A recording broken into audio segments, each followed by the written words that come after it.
He's the man who I like to think of as the Archbishop of comedy. Please welcome Stephen Fry.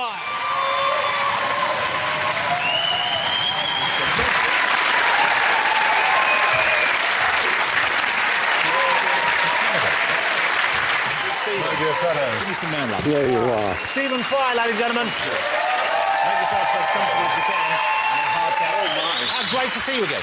Nice to see you. Wow. It's a great, it's an honour and a privilege to be one of the three to help you off the naughty step today. God bless you, Nanny. Yeah. God bless you, Nanny. Well, I couldn't wish for lovelier helping hands. He looks good. Doesn't Stephen look good? You're looking pretty handsome. You're looking rugged. You're looking tanned. Is this because of your travels? Yes, I just got back a few days ago from Australia and New Zealand. Wow. Been filming that. And this is a new series? Yes. It's a series about endangered species. I've been in the Amazon, looking at manatees, and in Africa, looking at rhinoceroses and gorillas and things, and in Madagascar, and then in New Zealand at the Kākāpō.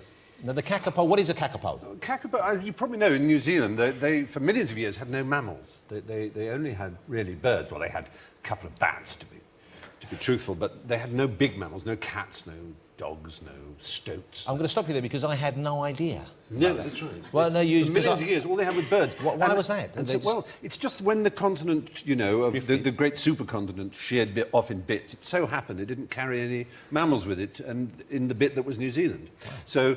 all the birds developed, pretty lazy habits because nothing wanted to eat them. Nothing's greedy. So they lost the ability to fly.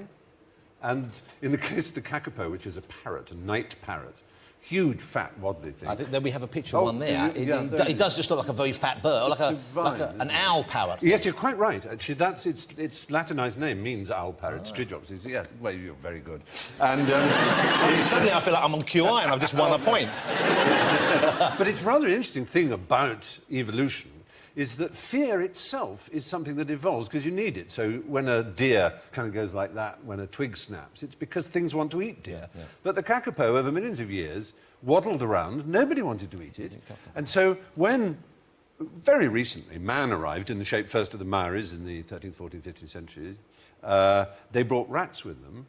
And then the Europeans arrived a few hundred years later and they brought cats and dogs. And I'm afraid that Kākāpō just waddle up and go hello and they would just be eaten, and not even run away while they were being eaten. They thought, this is a new experience. I wonder if I like this. And they would literally just pick them up and put them in a pot. It's terribly sad. So there are 90 left in the world. Only the 90? 90. They also have the maddest system of mating. It's very odd. They dig a bowl, and the males, they stand in it, and they boom. Huge boom. It carries for miles and miles. Like a call. It's like blowing across a huge milk bottle. And the females wander about trying to work out where the noise comes from because a deep noise is very hard to locate. So they're, and then they go and they may decide not to mate, and they're rather strange. That's the same technique that darts players use, I believe.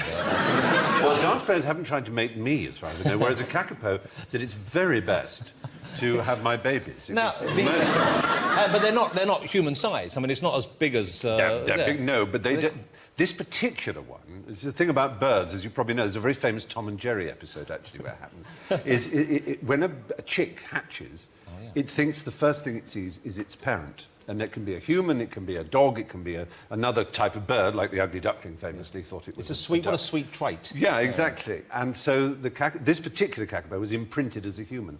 So whenever it saw a human, the male, it would try and do its best. And Mark Carwardine, who's the great zoologist who's going around with me and teaching me all these things, he actually had the thing on his shoulder, beating its wings, trying to find a hole in the back of his neck, I think. Most mysterious. How weird. Yeah, but wonderful. It's great to travel around the world. New Zealand's a very beautiful place. Very lucky to see all these animals. As you probably know, television is being almost entirely replaced by people going around the world, and I'm very lucky. But well, I can't have enough of that. I love those sort of shows. You said there were something like 90 left? Yeah. And they used to be eaten. Did you get to eat one? Were you tempted? I mean, because if there's 90, 89 is nearly 90, and that's a real experience, You're isn't it? A very bad man. You may not quite have got hold of the right idea. You'd have to at least eat a wing or something, It doesn't eat its wing, that's a fair point. you go. We could have a week. Yeah. The series is called Last Chance to See. Let's hope that the title doesn't turn out to be a self-fulfilling prophecy. Well, no, that's right. I mean, there are a couple of species that we wanted to look at that are now functionally extinct. One is the dolphin, the river dolphin in China, and the other is the northern white rhino.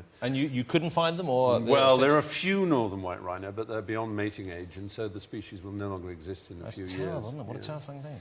It is sad. Let me ask you about, what was this? And I've been following Stephen Fry. There's something called Twitter.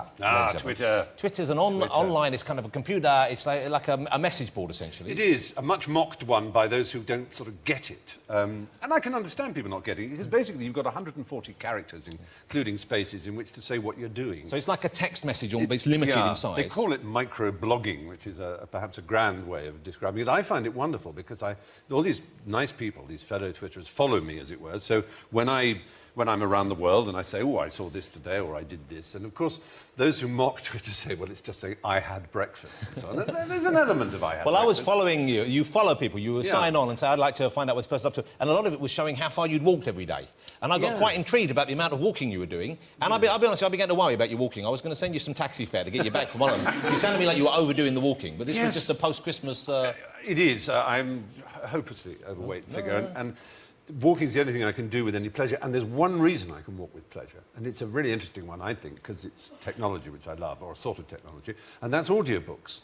See, if you walk to music, it's fine. You can do a sort of Peter Kay thing for a while and do that sort of marching to the music. Amarillo, yeah. Yeah, exactly. But then you kind of constantly going, no, I'm bored with that. I want something else. And you're stopping and you're, rejigging your MP3 player. But an audiobook is just fantastic. You can walk... I mean, yesterday I walked 6 miles. I walked from my home in West Hampstead all the way to Waterloo, past Waterloo. It was the easiest thing in the world because I was listening to a great story, and they're read by wonderful people. You can get them on the internet. I think I should try that. You should. You'll really love it. The great novelist. Let me ask you about... Well, first of all, Lee, do you Twitter? Have you been tempted to Twitter? Tom, I think I know the answer, but do you spend time... Do you waste time on the internet? You don't look like the kind of guy to waste time on the internet. Yeah. But now, hold it. The other Tom in there. Who do you think? Now then. Who, me? Well, you know. Yeah. Mix us up. That looks like... It's like you two together, because you look like a genetic experiment that's gone wrong. There's a movie right there, and there's a movie right there. You may find it rather sugary and unpleasant when guests in a show compliment each other, but there were 2 things I wanted to say about Tom Cruise. I know, wonderful like film this, actor. One is, have you seen Tropic Thunder? It is possibly the best comic performance of the last 5 years on screen. Yeah, it is. I've never laughed so much in my life. Yeah. And also, just chatting to him about, I'm sure he's going to talk about his film Valkyrie, but he knows so much about the Second World War and about the planes and the kit and the politics of it. And we've just been Well, have you seen the movie yet? Really interesting. I haven't. I've read the script because they very kindly offered me a part in it. Was it Tom's part you offered? Obviously. It always comes down to me and Tom or me and Brad in almost any role. Imagine how different Jerry Maguire had been if you'd have walked in and again, darling, listen, I must talk to you. I've been going for a while. I've been thinking about this something like this. You go, will you please shut up and let me get a word in? Would you be kind enough to exhibit the money? I would have said.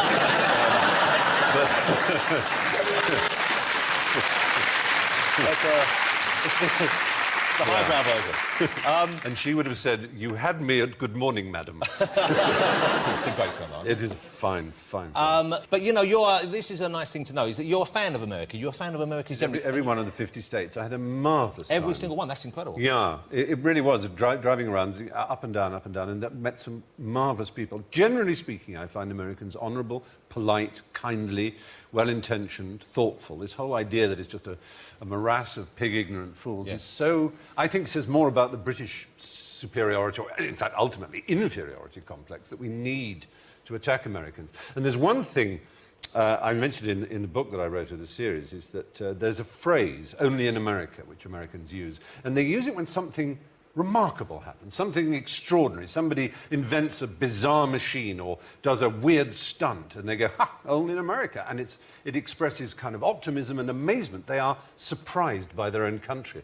Now, if you think about when someone would say, only in Britain, it would be because there's a queue and it's raining and it's incompetent, and someone had said, no, you can't. And you say, God, only in Britain. And that, to me, is one of the differences, and it's such a clear difference. I've been in America so many times. I used to have an apartment in New York, and it is as clear as the difference between the Arctic and the Sahara, is that In America, there's just, yes, well, OK, we'll try that. Let's try it. Let's do it. Maybe, you know, maybe we'll fail. And in Britain, it's kind of, oh, no. It's just well, let's see if we can turn that around. Let's see if we can make this a positive beginning, a whole new wave. How lovely to have you here, Stephen. It's great to have you on time. Lovely to have you here. Ladies and gentlemen, join me in saying thank you to Mr. Stephen Fry. Thank you. I was enjoying it so much. Thank you very much. See you later. Stephen Fry, ladies and gentlemen.